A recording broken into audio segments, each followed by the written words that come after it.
बिस्मिल्लाहिर्रहमानिर्रहीम हस्बुनल्लाह व निअमल वकील निअमल मौला व निअमल नसीर।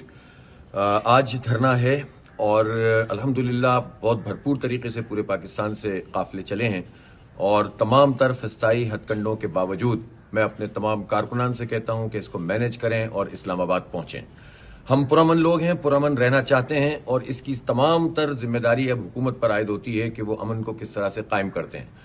हमें इस्लामाबाद पहुंचना है, हर सूरत में पहुंचना है, यहाँ धरना देना है और मैं तमाम लोगों से, जिम्मेदारान से और जमात के कारकुनों से कहना चाहता हूं, इस्लामाबाद को इन्होंने कंटेनरों से बंद कर दिया है, लेकिन जहां पर रुकावट हो वहीं पर धरना होगा और एक धरने को हम कई धरनों में तब्दील करेंगे और फिर आप क़यादत के तरफ से ऐलान का इंतजार करेंगे और इसके बाद फिर इंशाअल्लाह ताला हम बताएंगे कि जमात इस्लामी और अवाम के रास्ते को रोका नहीं जा सकता।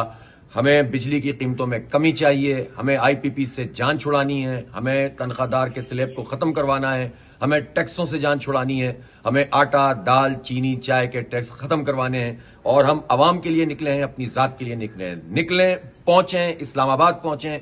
हर काफिला, हर रास्ता इस्लामाबाद की तरफ आएगा और जहां रोकेंगे वहीं धरना होगा। पहुंचेंगे इंशाअल्लाह और हम हुकूमत को बताएंगे कि उन्हें पीछे हटना पड़ेगा।